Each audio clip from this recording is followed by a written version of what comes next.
anakku yang terkasih, kelas 10 IPA maupun kelas 10 IPS. Apa kabar kalian semua? Semoga selalu dalam keadaan sehat. Baik, pertemuan sebelumnya kita sudah membahas tentang UMI, sejauh mana kita mengenali diri kita. Nah, pada pertemuan kali ini kita masih tetap tema dalam mengenal diri kita, tapi kita akan mengenal diri kita adalah dari cara gaya belajar kita. Nah, kenapa ini penting? Karena nanti tanggal 25 November nanti kita akan sudah mulai PAS, jadi kita harus mempersiapkan diri kita sebaik mungkin. Karena jika kita sudah mengenali cara gaya belajar kita, maka nanti kita akan bisa memaksimalkan potensi kita, dan juga nantinya kita bisa bekerja dengan semaksimal mungkin, dan harapannya adalah kita bisa mendapatkan hasil yang maksimal.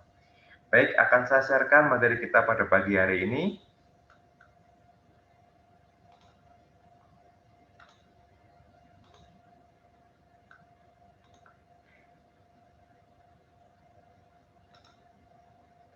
Baik, beberapa di antara kalian mungkin sudah mulai mengenal tentang gaya belajar yang kalian tahu. Gaya belajar itu ada gaya belajar auditorio, visual, kinestetik. Nah, nanti kita akan kenali diri kita. Kira-kira saya lebih dominan gaya belajar yang mana. Nah, sebenarnya harus kalian tahu, dari 3 gaya belajar itu ternyata ada satu gaya belajar yang mungkin jarang pernah orang ketahui ya. Gaya belajar yang keempat itu adalah gaya belajar read and write. Ya, apa maksudnya Pak? Nanti akan saya jelaskan lebih lanjut lagi. Yang pasti itu adalah gaya belajar tentang bagaimana saat kita membaca dan juga bagaimana saat cara kita menulis. Nah, pada dasarnya semua gaya belajar ini semua siswa, semua manusia itu punya ya. Tergantung mana yang lebih dominan. Apakah kamu lebih dominan yang visual, apakah dominan yang kinestetik, atau dominan yang auditorium. Nah, nanti kita akan mengenal lebih lanjut lagi. Sebenarnya semuanya ini kita punya gaya belajar tersebut. Kita bisa melakukan gaya belajar tersebut. Cuma mana yang lebih dominan dan mana yang membuat kita lebih enjoy di situ. Nah, sebelum masuk ke dalam materi yang lebih jauh lagi, saya ingin bertanya sama kalian sebelumnya ya, tentang apa yang kalian rasakan saat pembelajaran jarak jauh ini. Ya, apakah kalian sudah mulai enjoy atau bahkan sudah mulai merasa, wah kok capek ya, wah kok jenuh dengan belajar online seperti ini. Kok membuat mata kita cepat lelah, setiap hari kita harus melihat laptop ini terus menerus ya.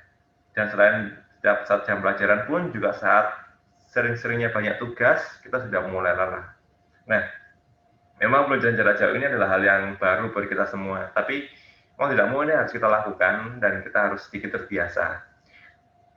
Harapannya semoga tahun depan bisa kembali offline lagi, tapi toh jika masih tetap online ya hal seperti ini yang harus kita biasakan ya. Saya tahu kalian mulai merasakan kejenuhan, mulai merasakan bosan dengan situasi ini, tapi ini harus kalian proses atau kalian nikmati prosesnya. Nah, nanti pada pertemuan selanjutnya nanti saya akan bagikan bagaimana caranya supaya nanti kita tidak mudah lelah saat belajar online seperti ini.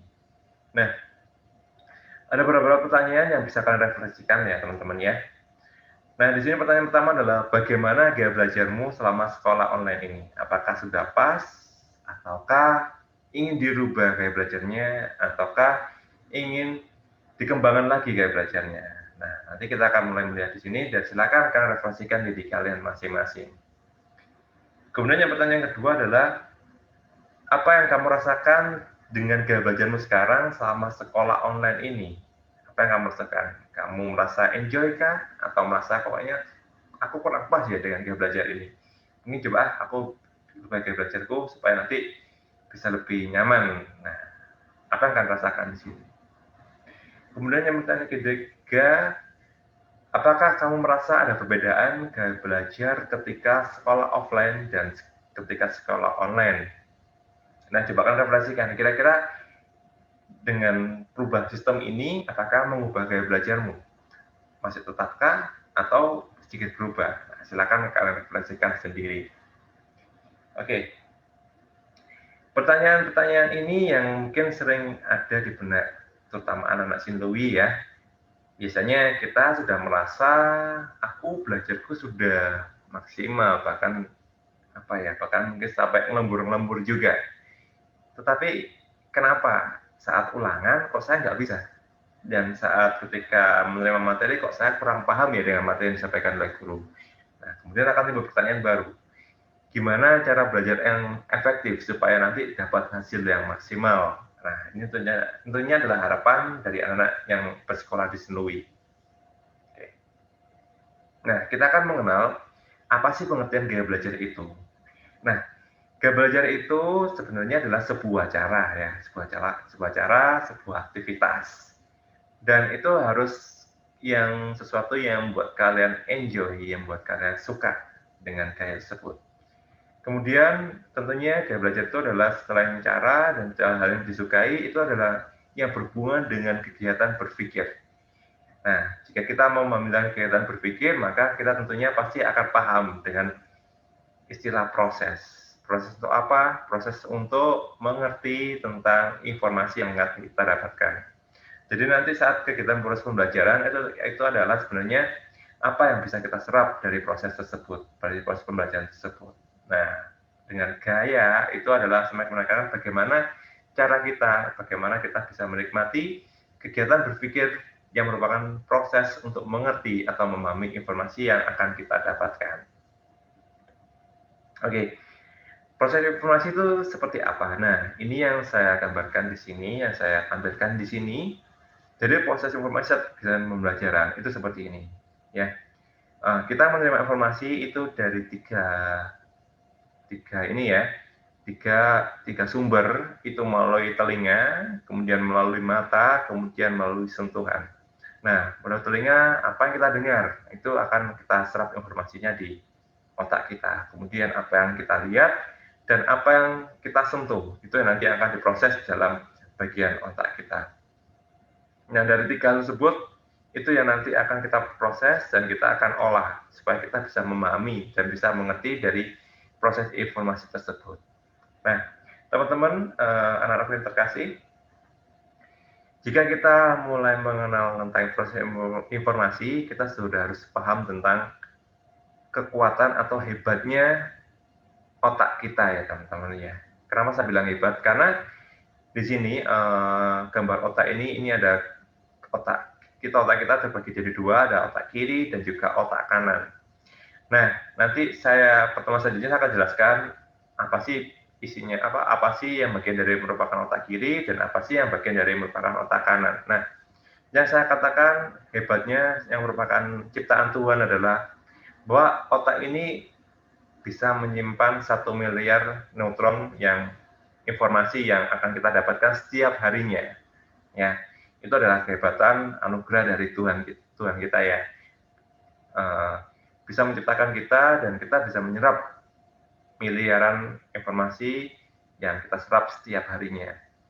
Dan yang perlu kalian ketahui sebenarnya manusia atau kita semua ya, setiap hari kita hanya menggunakan 10% dari kemampuan otak kita. Nah, 90% mana? 90% jarang kita gunakan. Jadi kita setiap harinya hanya menggunakan 10% dari kemampuan otak kita. Karena kita sudah terbiasa dengan pola-pola aktivitas yang selama ini selalu kita lakukan. Nah, harapannya dengan mengenal gaya belajar ini kita bisa memaksimalkan 90% kemampuan otak kita yang lainnya. Nah, makanya kita harus tahu apa sih gaya belajar yang tepat buat saya. Nah, kita akan cari tahu apa gaya belajar yang tepat buat saya. Tapi sebelumnya, saya akan sedikit menjelaskan beberapa pengertian dari jenis-jenis gaya belajar tersebut. Ya. Oke, gaya belajar tersebut ada 4 ya teman-teman ya. Apa saja Pak? Nah, yang pertama ada gaya belajar visual, auditory, kemudian read or write, dan kemudian gaya belajar yang kinestetik. Ya, ini adalah gaya belajar visual, apa yang kita lihat, kemudian auditory, apa yang kita dengar, kemudian read or write, apa yang kita baca, kemudian kita tulis, dan kinestetik, apa yang bisa kita dapatkan informasi dari melakukan aktivitas. Oke, Kita mulai mengenal satu persatu terlebih dahulu, ya. Yang pertama adalah gaya belajar visual.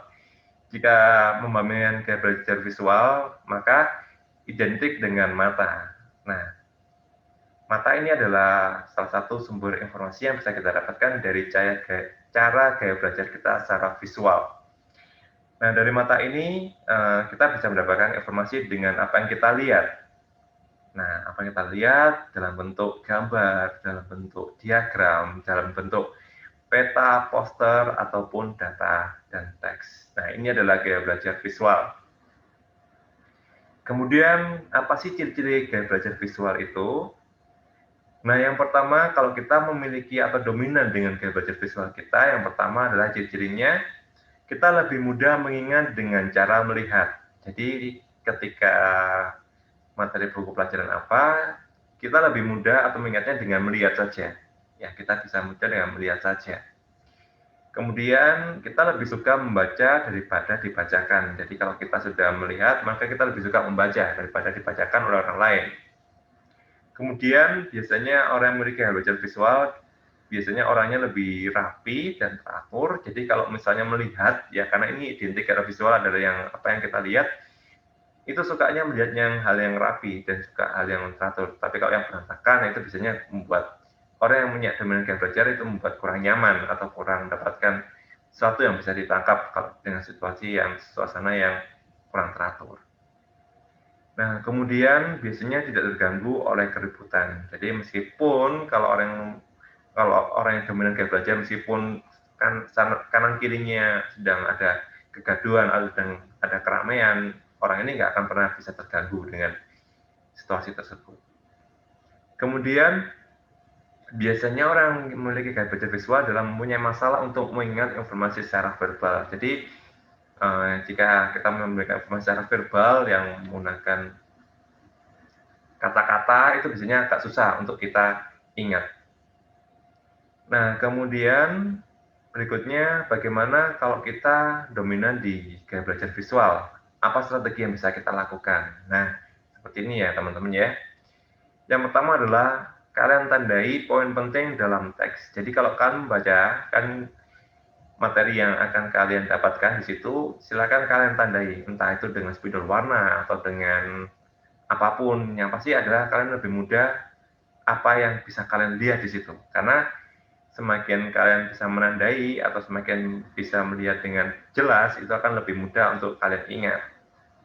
Kemudian buat flashcard untuk informasi penting sehingga menjadi lebih ringkas. Jadi biasanya kalau anak siswi kan mendapatkan materi informasi yang cukup banyak, nah gunakan flashcard atau catatan-catatan yang kalian rangkum sendiri. Nah nanti kalian bisa mengingat kembali materi yang sudah disampaikan oleh Bapak Ibu Guru.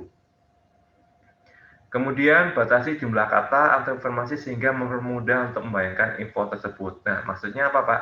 Maksudnya gini, jadi kalau materinya terlalu panjang, silakan kalian gunakan atau pakai kata-kata yang lebih mudah kalian ingat di situ. Kalian coba kalian ringkas, mana kata-kata yang lebih mudah kalian ingat di situ. Kemudian mengubah catatan ke ada translate kata-kata ke simbol-simbol diagram atau gambar. Biasanya kalau kita mendapatkan informasi yang hafalan, itu kita susah menghafalnya kalau cuma hanya dalam bentuk tulisan teks. Nah, coba kalian bayangkan, kemudian kalian gambarkan di situ. Biasanya akan lebih mudah kita mengingat kembali materi yang sudah kita dapatkan di situ. Kemudian buat pengingat informasi secara visual, nah biasanya kita membuatkan mungkin catatan kecil yang bisa kita tempel di buku diary kita, atau mungkin di laptop kita buatkan sticky notes ya, catatan nanti tanggal berapa ada ulangan, tanggal berapa ada ulangan. Nah, itu yang membuat kita atau membantu kita bisa mengingat kembali informasi yang kita dapatkan nantinya. Kemudian berlatihlah mengubah visual menjadi kata-kata ya. Nah, di sini strateginya adalah kalau apa yang sudah kalian lihat, supaya lebih paham, coba kalian ucapkan lagi. Jadi nanti akan lebih mudah untuk kalian mengingat kembali materi yang sudah disampaikan. Kemudian informasi penting diberi kode, warna, atau di garis bawah. Sama seperti yang menandai poin penting dalam teks tadi. Boleh dengan kode, warna, atau dengan garis bawah. Itu akan lebih mudah membantu kita untuk mengingat informasi yang sudah diberikan. Nah, kemudian berkreasilah dengan bagan diagram atau mind mapping. Jadi yang seperti gambar di sini, ini adalah kita menandai materinya, kan buat catatan kecil atau catatan sendiri, kan catatan ringkasan kalian, dan boleh kalau dibuat mind mapping, supaya nanti lebih mudah untuk mengingat kembali informasi yang sudah disampaikan. Oke, sekarang kita akan masuk ke gaya belajar yang kedua adalah auditory. Auditory ini adalah identik dengan apa yang kita dengar dan identik dengan telinga. Jadi kita mendapatkan atau kita mudah menyerap informasi dengan apa yang akan kita dengar. Nah, ini adalah yang memiliki atau yang dominan di gaya belajar di auditory. Jadi biasanya saat pembelajaran, anak yang punya tipe ini adalah dia lebih nyaman mendengarkan daripada mencatat biasanya. Jadi ketika gurunya bicara, anak ini akan lebih mudah mendengarkan, karena yang mendengarkan lebih banyak informasi yang akan dia dapatkan.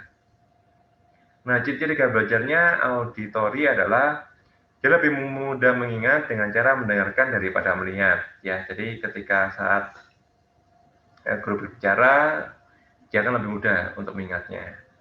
Kemudian mudah terganggu oleh kerebutan. Nah, biasanya kalau saat pembelajaran, teman-temannya rame, karena dominan auditory, maka apa yang dia dengar. Jadi kalau saat pembelajaran, ketika teman-temannya rame, agak susah untuk fokus di sini. Nah, biasanya orang yang auditory ini adalah orang yang suka bicara, suka berdiskusi, dan menjelaskan sesuatu secara panjang lebar. Kemudian, selain itu, ciri-cirinya adalah senang membaca dengan keras dan mendengarkan. Jadi kalau misalnya ada informasi yang akan dia dapatkan atau yang ingin didapatkan, maka orang ini biasanya dia akan membaca dulu, kemudian dengan bersuara. Karena dengan bersuara, dia lebih mudah mengingat apa yang sudah disampaikan. Kemudian menyukai musik atau sesuatu yang bernada dan berirama. Biasanya yang auditory ini, dia saat belajar mungkin sambil dengar musik, jadi bisa membantu untuk lebih fokus di situ. Nah, buat yang dominan di gaya belajar auditory, apakah strategi yang bisa kita gunakan? Nah, yang pertama adalah bekerja dalam grup atau dengan teman diskusi, mendengarkan dan berbicara. Jadi, kalau misalnya lebih sering ada tugas kelompok, biasanya anak auditory ini lebih mudah menyerap informasi dan bisa berbagi informasi di situ. Jadi bisa mudah belajarnya saat berdiskusi. Karena mendengarkan ya, jadi saat mendengarkan banyak informasi yang dia dapatkan. Kemudian melakukan review dan membaca materi sebelum kelas. Biasanya anak auditori ini dia akan membacakan kembali materi yang sudah didapatkan atau materi sudah disampaikan, kemudian akan dibaca sebelum kelas atau sebelum pembelajaran, jadi dia akan membaca lebih dulu seperti itu. Kemudian membaca catatan dan teks dengan keras. Nah, yang tadi sudah saya sampaikan, ketika dia membaca, maka akan lebih mudah mendapatkan informasi yang sudah dia dapatkan. Kemudian mengulang dengan keras informasi yang penting untuk diingat, kemudian merekam informasi sehingga bisa didengarkan kembali. Kemudian informasi matematika. Nah, buat yang mendapatkan pelajaran matematika, biasanya yang mereka lakukan adalah menyatakan masalahnya dengan lantang. Jadi misalnya, saya nggak bisa ini pelajaran matematika ini, rumusnya ini kayak gimana. Nah, dia akan langsung ngomong. Ya. Nanti dia butuh penjelasan, nanti ketika ada orang yang menjelaskan, dia akan lebih mudah paham di situ. Kemudian pikirkan proses atau urutan langkah tulis, lalu baca dengan suara keras. Nah, setelah mendengarkan informasinya, kemudian bisa menulis kembali, kemudian bisa dibacakan dengan keras. Kemudian diskusikan pertanyaan atau masalah dalam kelompok atau dengan teman-teman belajar. Nah, kalau anak auditori ketika ada kesulitan, mereka akan langsung tanya ke yang teman yang dianggap lebih bisa. Nah, dengan itu ketika saat mendapatkan penjelasan langsung dari teman yang lebih bisa, biasanya lebih mudah menyerap informasinya. Jadi kalau anak selain auditori, kalau misalnya kesulitan, mereka mungkin mungkin mencoba sendiri atau coba tanya via chatting atau seperti apa. Tapi kalau anak auditori ini, dia akan lebih mudah langsung ngomong ke orang yang dianggap lebih bisa, nanti ketika diajarkan, dia akan lebih banyak mendengarkan di situ. Oke, kemudian gaya belajar yang ketiga adalah gaya belajar read and write. Nah, ini cukup hal baru mungkin bagi kalian ya. Nah, orang yang memiliki gaya belajar read and write ini adalah orang yang menyukai kata dan teks. Ya, biasanya orang ini hobi membaca biasanya. Kemudian ini para siswa ini adalah pencatat. Jadi ketika saat gurunya bicara, siswa yang bersangkutan ini lebih mudah atau lebih nyaman ketika mendapatkan informasinya adalah dengan mencatat. Kemudian mereka belajar lebih baik melalui catatan, jadi setelah mereka suka mencatat, kemudian mereka akan belajar kembali, dibaca kembali, kemudian dari catatan yang sudah mereka catat, mereka akan lebih mudah mengingatnya. Orang menyukai gaya ini suka bekerja menggunakan Microsoft PowerPoint, internet, list, kamus, ensiklopedia, glosarium, Microsoft Word. Ya. Kemudian apa strateginya? Nah, strategi belajar read and write adalah menulis ulang catatannya, jadi setelah materi sudah disampaikan, bisa ditulis ulang kembali. Kemudian membaca atau mereview catatan setiap hari, kemudian menulis kembali gagasan dengan kata-kata lain, mengatur diagram dan grafik kepernyataan. Jadi nanti kalau misalnya saat ada materi yang mungkin dirasa susah, bisa dibuat diagram atau grafik, supaya nanti kita bisa lebih mudah mendapatkan informasinya. Ubah reaksi tindakan grafik menjadi kata-kata, kemudian menulis paragraf bagian awal dan akhir. Nah, jadi maksudnya adalah kalau orang yang suka menulis dan suka membaca, ketika mereka informasi, biasanya lebih mudah adalah ketika membuat sebuah cerita dan dengan menulis. Dan di bagian awal dan akhir itu biasanya lebih mudah dipahami. Jadi lebih mudah menekankan ini poinnya di mana. Jadi akan dipelajari dulu dari paragraf awal dan paragraf akhirnya. Kemudian bisa membuat list, kemudian mengatur kata-kata menjadi poin-poin penting. Nah, kemudian berikutnya adalah gaya belajar kinestetik. Nah, kalau gaya belajar kinestetik ini adalah identik dengan gerak. Apa yang kita sentuh, apa aktivitas kita. Nah, ini berkaitan dengan anggota tubuh kita. Nah, kemudian ciri-ciri gaya belajar kinestetik adalah yang pertama selalu berorientasi pada fisik dan banyak bergerak. Nah, ini yang biasanya ciri-ciri gaya belajar kinestetik. Kemudian berbicara dengan perlahan, dan belajar melalui praktek. Jadi biasanya anak-anak kinestetik ini saat pembelajaran itu kalau misalnya suruh mendengarkan, suruh melihatnya agak susah. Kalau nggak praktek langsung. Nah, ini bisa kalian terapkan ya. Jadi kalau misalnya mendapatkan informasi apa, kalau bisa dipraktekkan, ya bisa dipraktekkan langsung, mungkin itu lebih paham ya. Kemudian tidak dapat duduk diam untuk jangka waktu yang lama. Jadi anak kinestetik ini merupakan anak yang gampang bosanan kalau harus duduk diam lebih lama. Jadi biasanya kalau saat mendengar informasi mungkin ada aktivitas yang dilakukan, misalnya menggerak-gerakkan kakinya, menggerakkan tangannya. Jadi paling enggak supaya nggak diem gitu ya. Biasanya ciri anak yang punya gaya belajar kinestetik. Kemudian banyak menggunakan isyarat tubuh. Jadi karena nggak bisa diem, banyak aktivitas dari tubuhnya biasanya lebih mudah. Kalau misalnya ngomong, biasanya langsung menggunakan tangan seperti ini. Ya, coba untuk lebih mudah menjelaskan. Ini merupakan ciri gaya anak yang kinestetik. Nah, strategi belajarnya apa? Nah, ini adalah baca sekilas materi bacaan untuk memahami tema atau gagasan utama. Kemudian bergerak atau berpindah-pindah ketika belajar, berjalan, dan membaca, bekerja dengan posisi yang berdiri. Nah, buat anak kinestetik, kalau misalnya belajar dengan duduk, pasti itu tidak akan membuat merasa nyaman. Nah, jadi kalau misalnya ketika kita belajar, setelah mendapatkan informasi dari sekolah, kemudian saat di rumah, mungkin boleh kalau misalnya kita mau ada aktivitas saat belajar, misalnya saat membaca buku, mungkin kita sambil jalan-jalan, atau mungkin sambil melakukan aktivitas yang lain. Nah, itu biasanya lebih membuat kita lebih mudah saat mendapatkan informasi saat pembelajaran seperti itu. Kemudian berikutnya adalah merekam catatan dan mendengarkannya ketika berolahraga. Nah, mungkin karena anak yang kinestetik ini nggak bisa diam dan biasanya suka berolahraga, jadi bisa merekam catatan atau mendengarkan apa yang sudah dia dapatkan. Kemudian sering istirahat ketika belajar. Nah, biasanya karena anak kinestetik ini mudah bosan, mudah jenuh, biasanya ketika saat suruh belajar, suruh mendengarkan, biasanya lebih mudah ngantuk, biasanya seperti itu.